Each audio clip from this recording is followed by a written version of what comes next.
Today's interview is with Trina Piceno. Trina manages her family's portfolio, which is 5 single-family homes. It used to be an auto body shop, and also 6 airplane hangars. So she talks about that. That's really interesting. And she's been doing property management for a while now. She's managed a lot of D-class assets.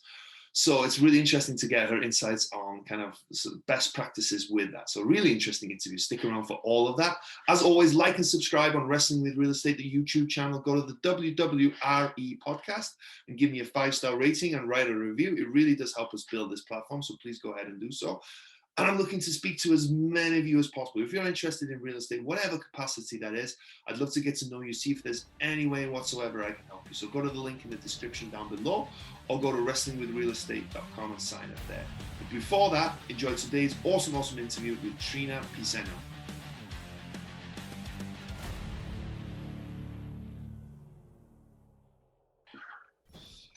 Hello and welcome to Wrestling with Real Estate, where we look to chokeslam all your real estate problems. I'm your host, former WWE wrestler and now Cirque du Soleil performer, and of course, multi-family real estate investor, Barri Griffiths. Now today we're joined by Trina Piceno. My goodness. She told me before, I practiced it. I'm just the absolute worst at name, so I'm absolutely sorry. So Trina, thank you so much for joining us today. So excited to get to know you, hear your story. So thank you for making the time. Yeah, absolutely. No problem. It's one of those names, as I mentioned, I always have to explain how to say it. So trust me, I'm glad to be here. my name is Griffiths. I have trying to spell that on the phone with an accent is the absolute worst. It takes 20 minutes every single time, and they never get it right. So I apologize because I know the pain. So anyway, before we dive into this really fun conversation, do you want to give people an idea about your background, what you've been up to, and what you're up to these days? Yeah, absolutely. So I've had a myriad of jobs and adventures in my life, spanning from being a military wife, being an at-home mom, single mom, all of these fun stuff. But ultimately, I came into the world of real estate because my family has some properties in California. As my family and I relocated back to California, intuitively, I'm a pretty smart person. I can learn almost anything. So I decided to dedicate my time to learning real estate so that I can assist with my family's portfolio. And from there, I really just needed some additional experience. So I started working with a larger management company just so that I can get more experience. Ultimately worked with my business partner, Wesley Olson, to the point where I was able to gain some partnership in the company. And then we went full circle with the company and recently sold. So now I'm still maintaining a level of experience within the management world, but that's after 10 years of a lot of life lessons. So I'm now taking those life lessons that I learned from our portfolio management and taking that into multifamily investing, other real estate investing, and just, again, continuing to manage my family's portfolio. So that's what I'm up to now. Very cool, very cool. What does your family's portfolio consist of? So we have 5 single-family rental properties in the California region. We also have 6 airplane hangars, and we had a commercial auto body shop over here in the Bay Area also, but we've recently sold that business as well. So you have 6 what? Airplane hangars? Yeah. Back in the day, you can buy airplane hangars. So you can't buy them anymore? No, they're not for sale from the airport. The airport's actually trying to purchase them back because they want to privatize. So we were glad to get in when we did. So that's fascinating. So you own a portion of the airport. Is it what airport is it? Concord Buchanan Airfield up here in Northern California. They actually do a lot of chartering now for corporate jets. If you wanted to go to SoCal or Vegas or something, it's where a lot of the chartering started out there. But yeah, no, the family's owned it for, going on 30 years now. So it's just something that I'm glad to help out with and see what we can learn and what we can do. And as I mentioned, the airport's trying to buy them back. So we'll see what comes of that. But so what does that look like in terms of, do you guys get any income for it, or do you just own these, and is it just how does it work? Yeah.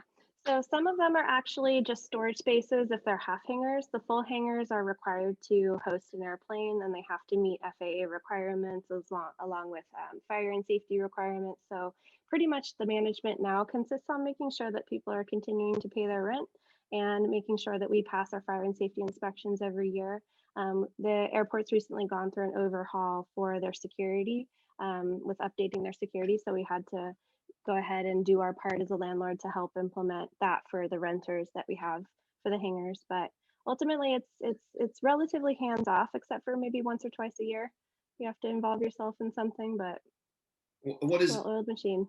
what does the lease look like on something like that? And is it like a regular triple net? Like It's what like a is? I don't. storage. It's like a storage rental. Yeah, it's like a storage rental. So it ultimately just defines what the income requirement is for the individual to rent from us, and then also it requires we have a deposit recorded. We have the rents recorded every month. We have when the late fees are generated, just as similar as a storage rental.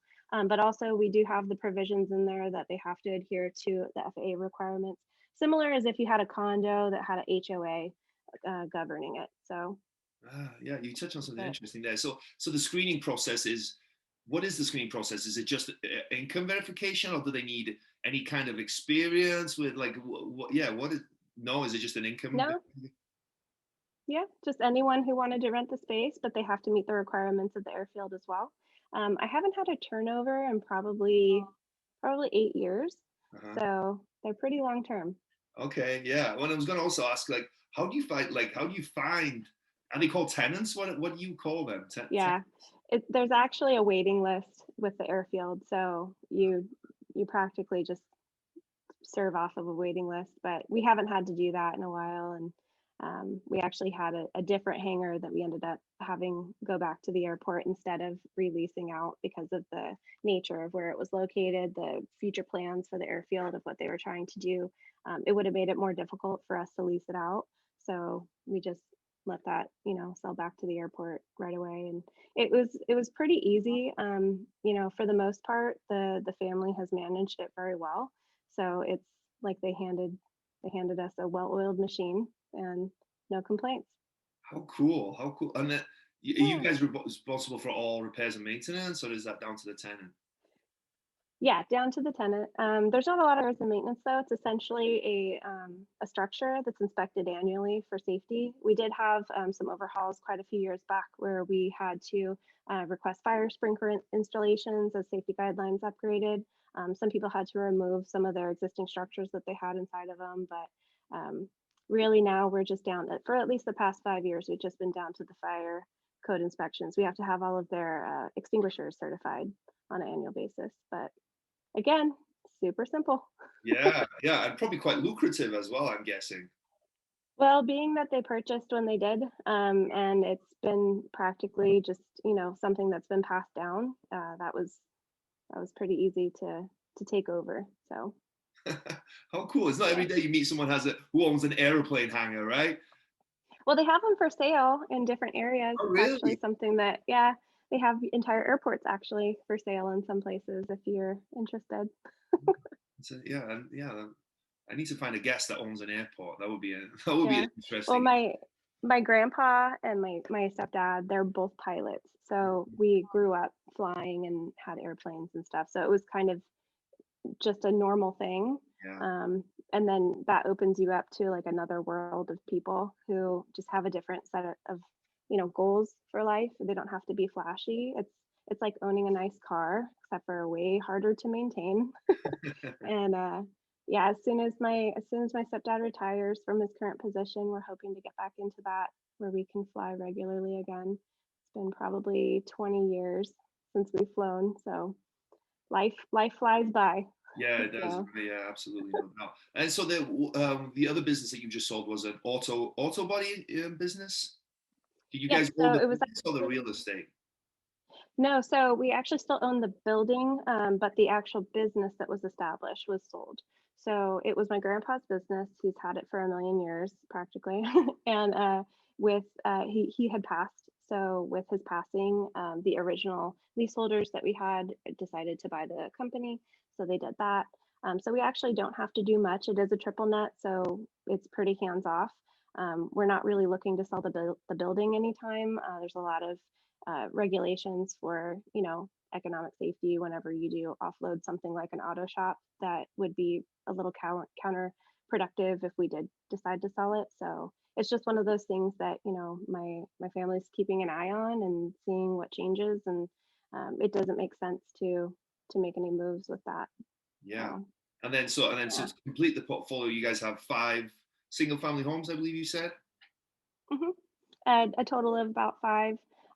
So those are in throughout the Bay Area, Lafayette, Walnut Creek, Concord, Pleasant Hill, just some nice little spots that were picked up for a very great price, and then they just held on to them forever. So how old am I? 38. It's been about 25 years. Oh wow! So The portfolio, those 5 properties have been in the portfolio for about 25 years. Wow, yeah, I'm sure they've seen a little bit of appreciation over that time, huh? yeah. Yeah, Yeah, especially in the zip codes that they're in. yeah, They've become very, very nice zip codes to own in. Actually, we have a Oakland property that just rezoned to Piedmont, which, if anyone's familiar with parcel layers and housing authority, that is a upside for sure. So just hang on to those, see what yeah, happens. yeah, absolutely. And how have those done during the pandemic? Have they done pretty well, I'm guessing? Yeah, really well. I would say that they're B plus classes. So we do have one tenant that's going to be turning over, but that was voluntary and I think job relocation or something. But pretty stable asset class. Nice, nice. So Yeah. going back as well, you said that you went into property management, right? Your family obviously owns real estate. What was it about Mhm. property? What made you think, okay, because you could have like learned about any aspect of the business, I guess, right? What was it about property management that attracted you, or did it attract you at all? Was it just a necessity, maybe? Yeah, well, so I'm one of those people that if I do anything, I want to know what I'm doing like all the way.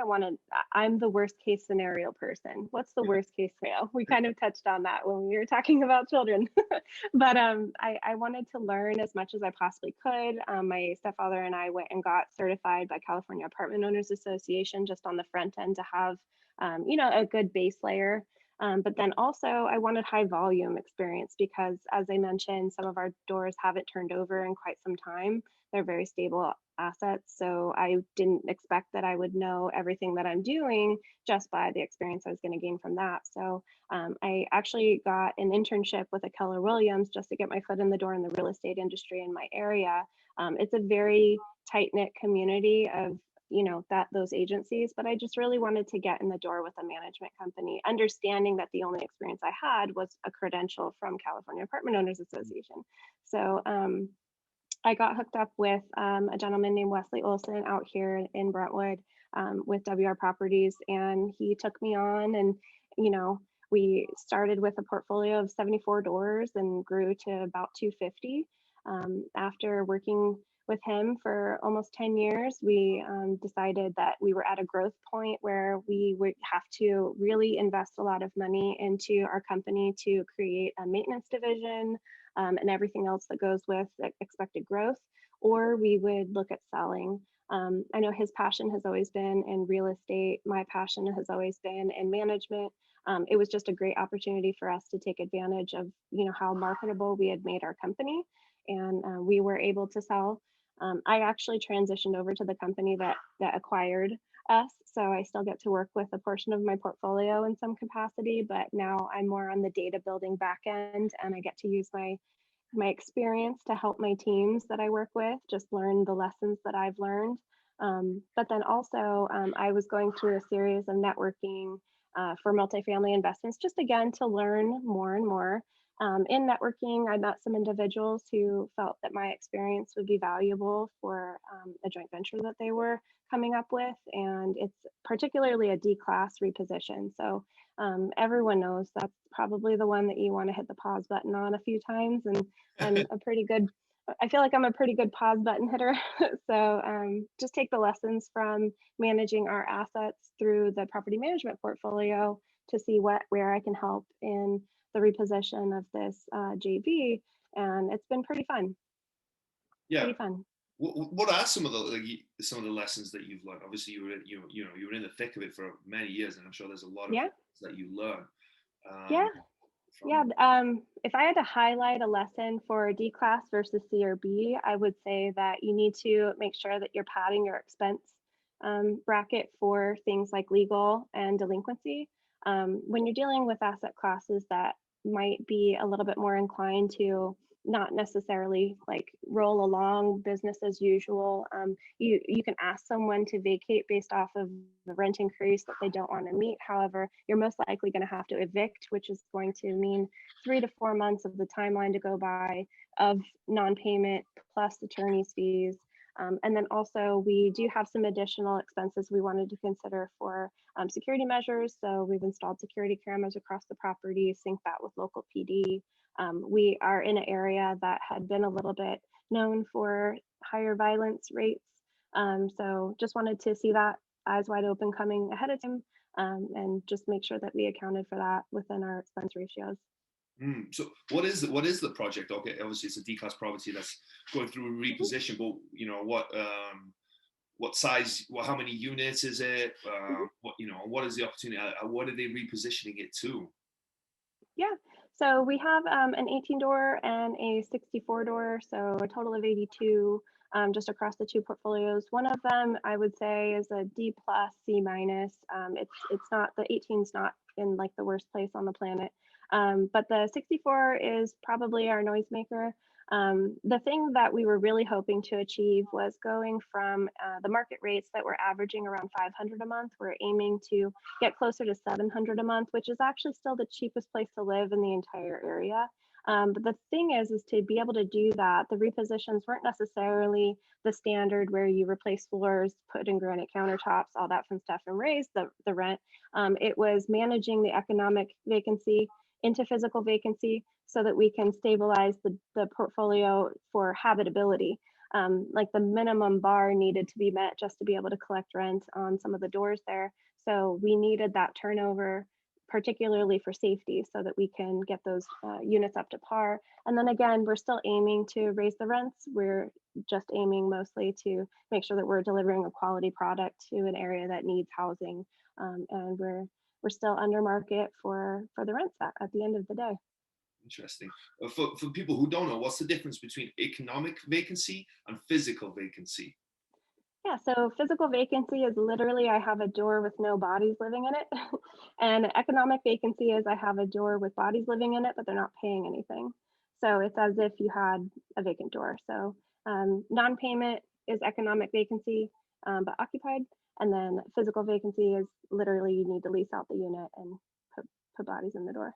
Yeah, a lot of times you probably prefer physical vacancy, right? Because at least you can put someone in. If you have an economic vacancy, you have to figure out are they going to get how to get them out, and then what kind of damage they're going to do. So yeah, well, and in certain areas and certain times of the year, you don't want too much physical vacancy because that leads to a lot of opportunity for vandalism, and then you're just doing a rehab 2 and 3 times over for the same turnover. So just something to keep your eyes open on. Yeah, and on this repositioning, how were you guys? So obviously it was more of a burn off the lost lease, get rid of people that wasn't paying, and get people in that was paying, right? Rather than doing a lot of renovation work. So it was more of a management play. Yeah, it was actually kind of both, because we knew we needed to do a lot of capital improvements and we knew that we needed to phase that, but we also wanted to not just go in and ask everyone to vacate. We did want to go through a slow churn.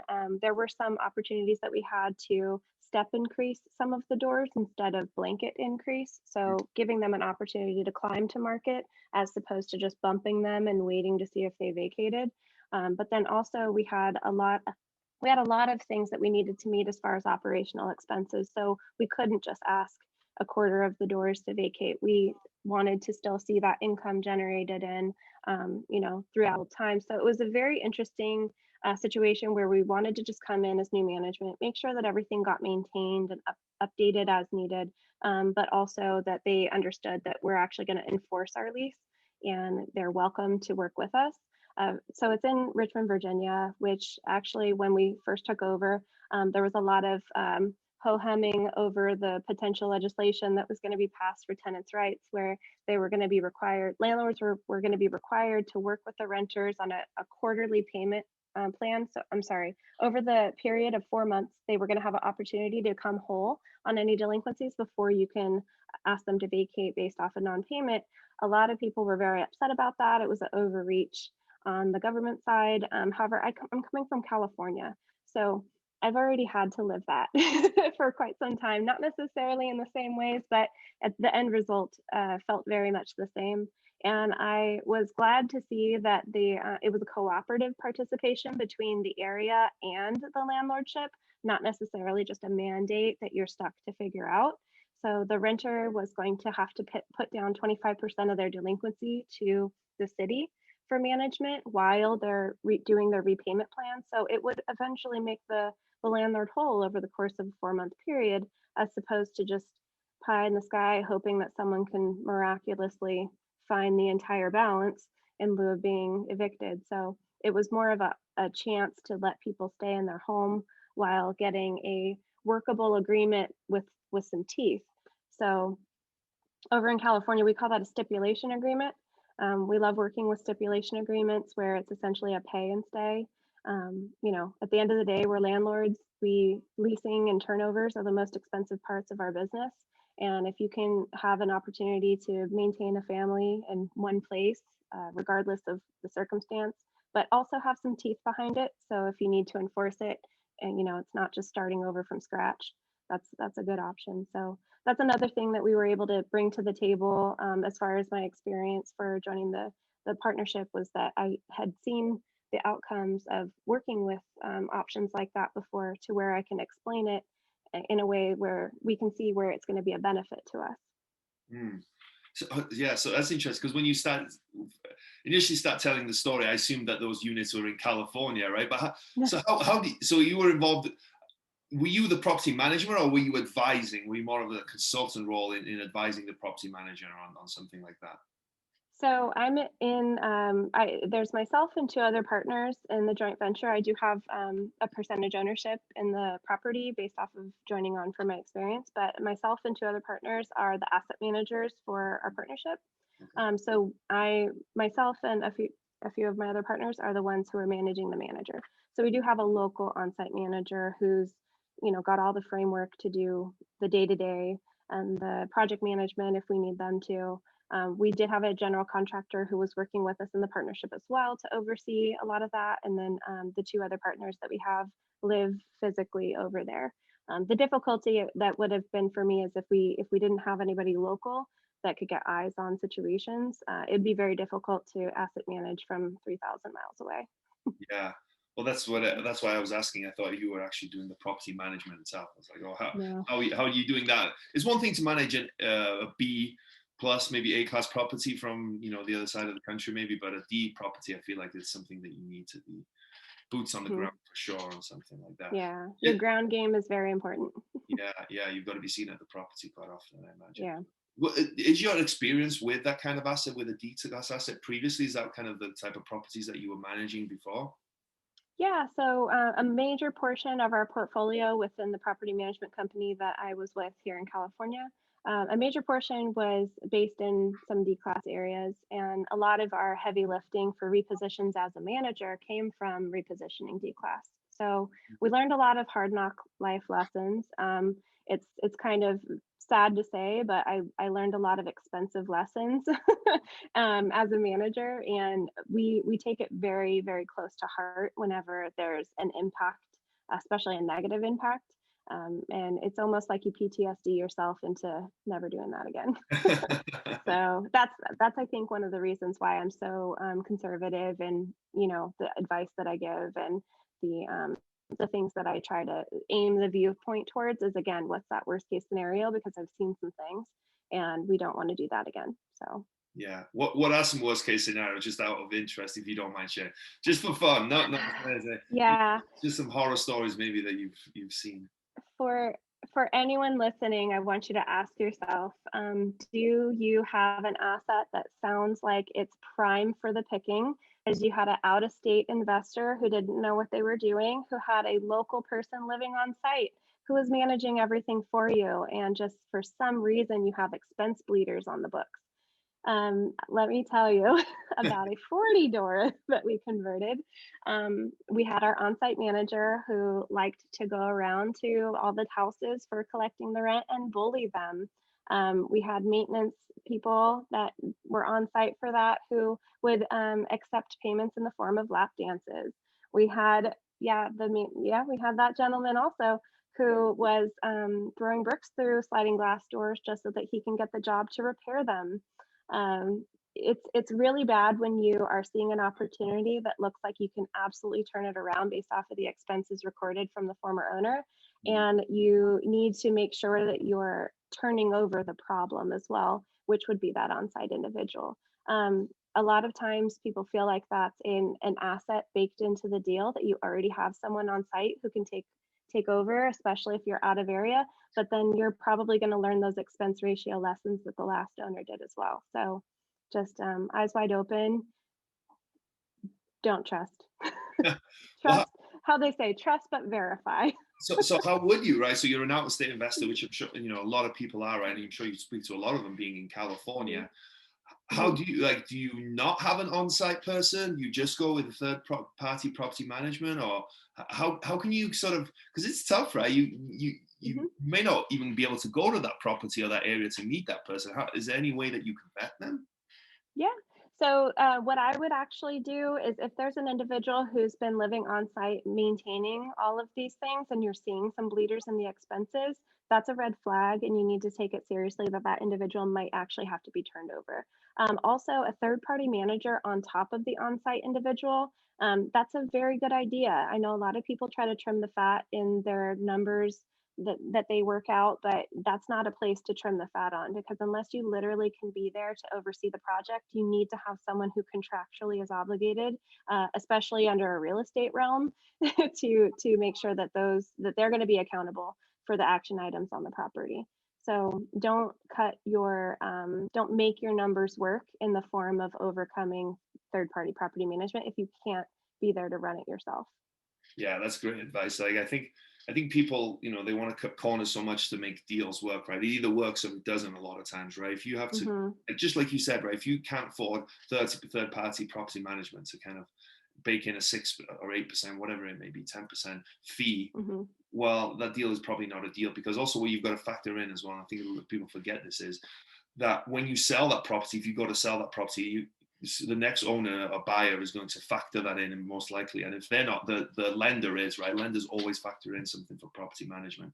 And at some point as well, you want to, you want to have that peace of mind of having someone professional that's doing it right as well. So yeah, that's really that's really interesting. Yeah, but you know, and the problem is, like you said as well, is with these on-site managers, right? They're not bound by any real estate license, right? If they mess up, what is the cost, right? But if you have a property management, if they mess up, well, they have, you know, a lot of repercussions that come their way. So yeah, they have a bond carried by the state for lawsuits, so they can weather that storm, but they really don't want to, because then it means you now have a cloud over your license, and it's like a very detrimental for you if you intend on staying in the industry. Yeah. Now the D class asset is an interesting one to me, because I think you can make money, but it's a lot different from going from B to a C, right? And there is a difference, or an A to a B or whatever. But I think once you get to that D, the gap is even bigger, is what I'm saying, between between them. So for someone that's looking to get a property manager for a D class asset, what are some things that they should look out for and consider? Definitely someone who has been operating local with that asset class previously. You don't want someone who is particularly a B class manager to say that they can take it on. Perhaps they're excited for the door count and they think it'll overcome the extra staffing that they're going to have to implement. But if they just don't know what to look for, we gain a certain spidey sense on, a lot of things. And while we operate absolutely within the law, absolutely with best intentions, you do know the kinds of things you need to hedge your bets on, that are going to be they're going to be rules, not exceptions, for that asset class. So definitely aim for somebody who is used to managing an asset class similar size and similar class. So You also want to make sure there's a construction element to that management company, because one of the main causes for depreciated properties is deferred maintenance that's just not kept up. There's two major factors that I always consider in a D class is neighborhood and actual age of the building, or the last time it was renovated, to the bones. So you want to make sure your bones are good. To do that, you're going to need a GC who at least can oversee any major construction that's needed. And then you also want to make sure that they have experience. And again, choosing a local company familiar with D-Class, they're going to have experience with neighborhoods, because you have to reposition the neighborhood if you're intending to reposition anything. And that takes about 2 years, and it takes a lot of diligence. So. Can you yeah, I see a certain there. But can you reposition a neighborhood? Is you need that, you can't do that by yourself unless you own unless you own the whole block, right? But how do you even go about trying to reposition a neighborhood? So the first time I was introduced to that mere concept was when we had the 40 doors in Antioch. It was literally the street that was named in any crime-related issue that happened out here. If you even tried to market that property and you said the name of the street, they know exactly where it is. So it's not exactly known for being a safe place to be. That being said, we have one of the highest rated HOAs in that area that was purchased by the homeowners solely for the purpose of monitoring for crime. So there's a lot of eyes on getting that neighborhood turned around, but none of it was from inside of the neighborhood. It was all external owners that perhaps lived in Los Angeles. So what we did was the investor that we were working with at the time, he started by just purchasing 2 fourplexes, and they were next door to each other.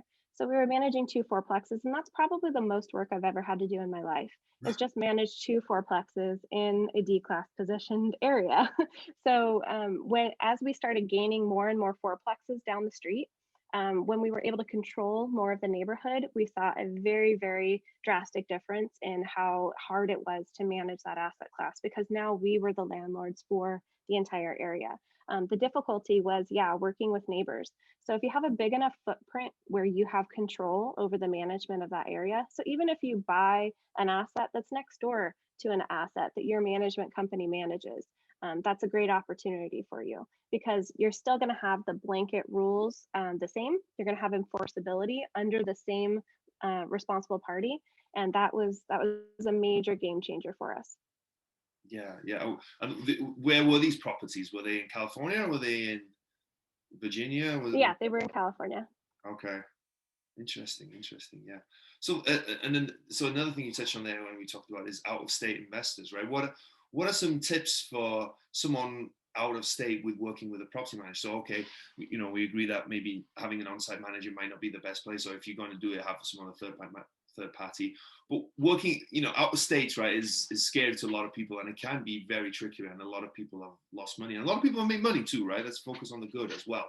But what are some best practices for someone out of state working with a property management company? I definitely plan on visiting the property at least twice a year, depending on the asset class. The main purpose for that is to maintain close relationships with your third-party manager. Ultimately, they're going to be doing all the day-to-days. You're going to be monitoring your expense ratios and seeing how they're managing those. You're going to be watching for bleeders, spikes anywhere in your expenses. Just a 12-month cash flow can really answer a lot of questions.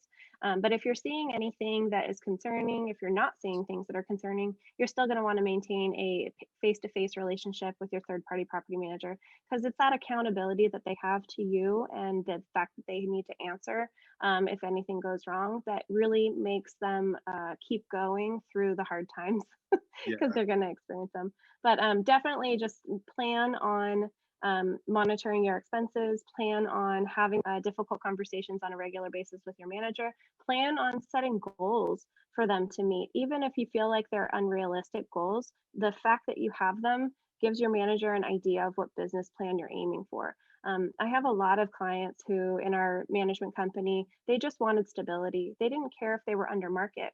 And then I had clients who they didn't care about long-term vacancies. They needed high contract rents. The difference between a portfolio, reposition versus a single door reposition, you need to understand what the goal is for that client. And that's your job as the owner of the property, is to make sure that your team who is running things for you knows exactly what you want and what you're aiming for. So set some goals for them and get some honest feedback.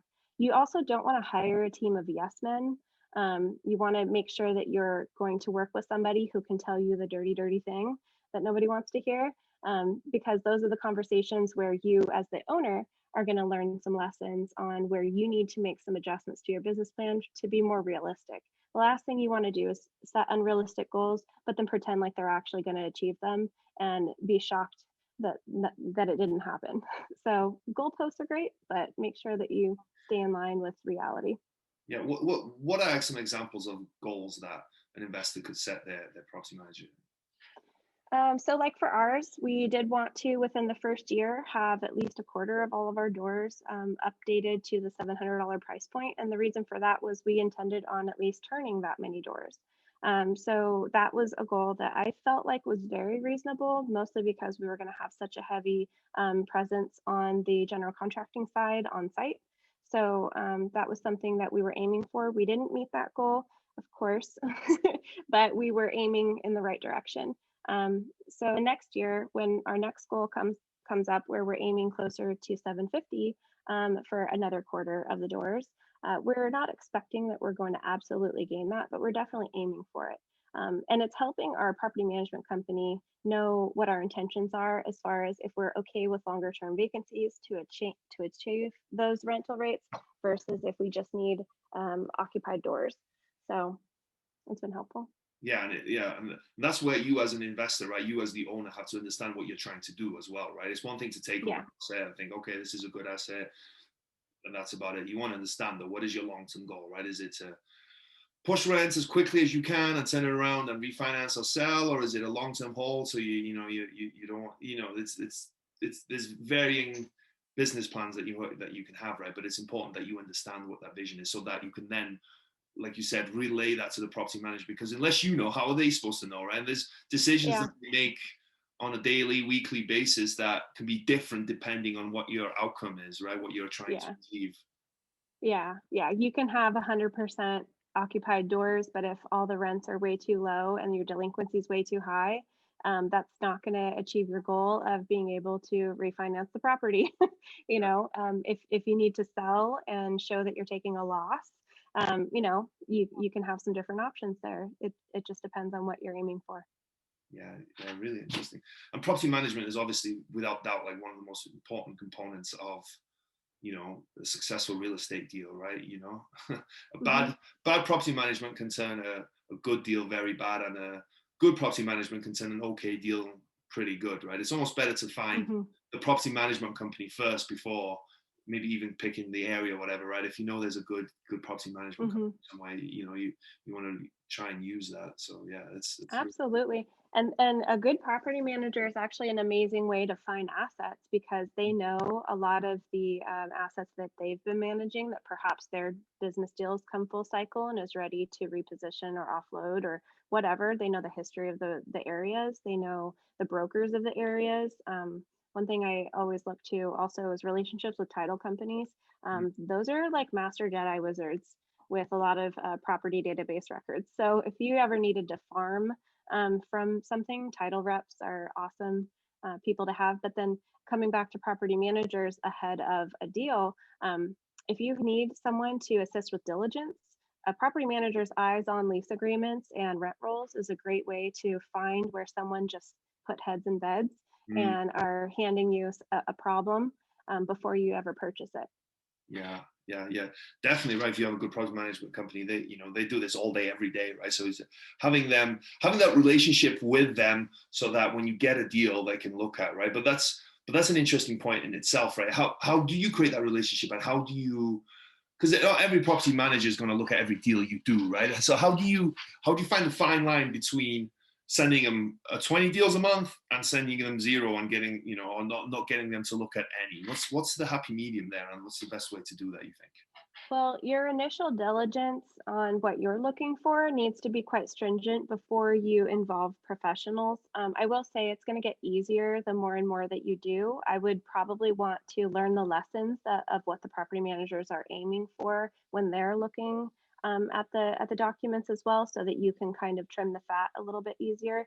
I definitely wouldn't want to ask for on-site inspections too often if I'm not already utilizing them for existing projects. There's a lot of heavy lifting that owners ask for where they're not really understanding that this is going to be a bottom line effect for what you're able to negotiate your management agreement for.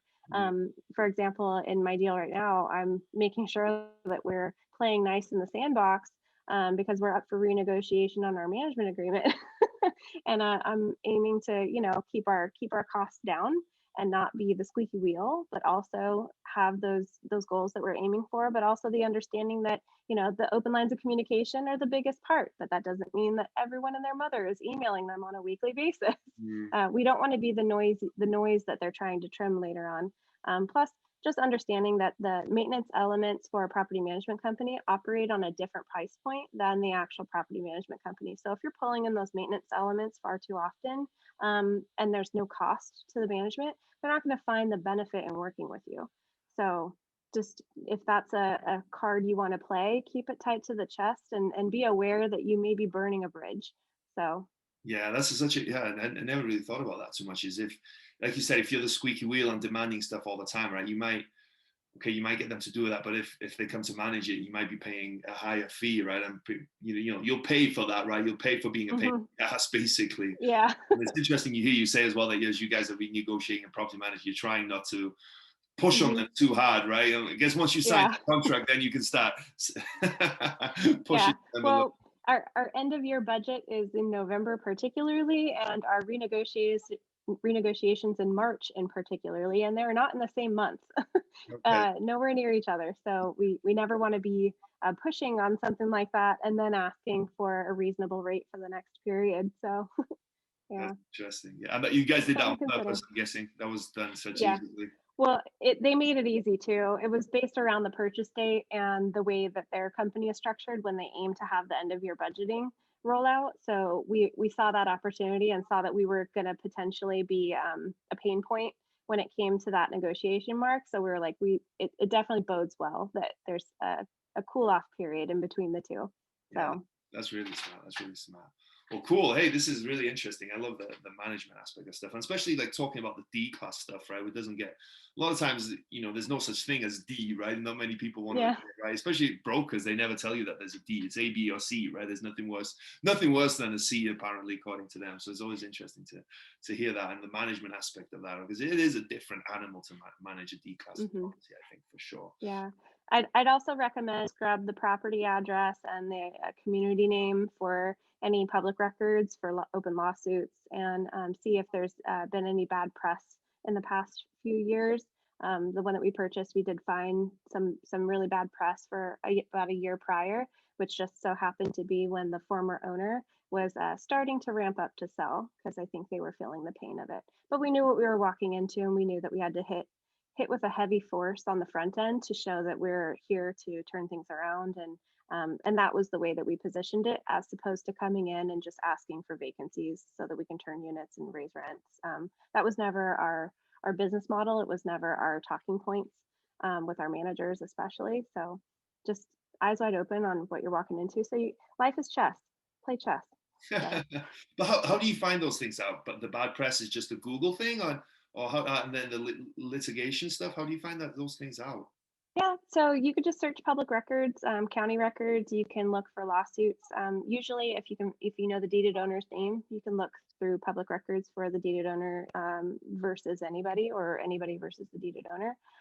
You can also, yeah, it's funny if you ever find out negative news and then you look into it. It's funny how much you can find once you know what you're looking for.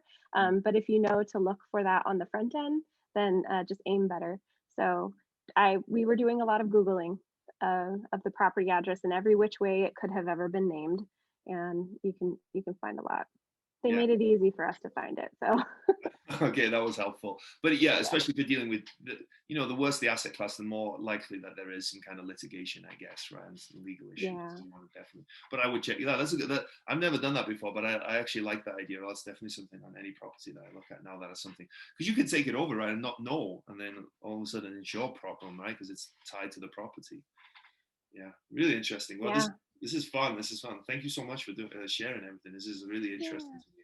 But as this show is called Wrestling with Real Estate, I like to ask some wrestling related real estate questions. So the first question is, what would your wrestling name be if you picked it one for yourself? I had a nickname through middle school and high school, so I'd probably lean back to that. My name is Trina. I've mostly been associated with the rapper throughout my years, but I was in sports medicine and training, so I was Trina the trainer for quite a while. But now you're Trina the trainer that's training investors, right? Training owners. Yes. I like that. So every wrestler has a special move, right? It's their biggest strength. What is your special move in real estate?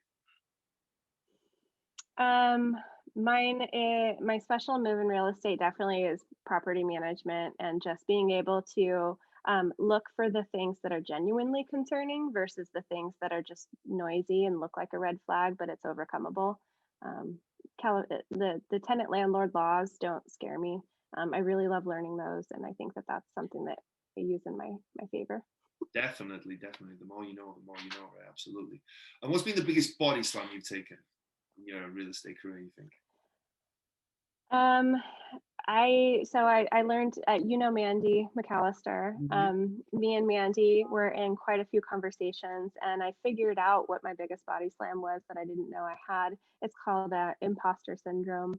I've been a worker bee my whole life, and I was really holding myself back from a lot of opportunities because I felt like I was the person who always needed to be a gentle advisor, but never an action taker. So that was something that it took me a little bit to overcome, and now I'm happy to be able to assist everywhere possible, and I think I'm useful in that way. So What caused that change, you think?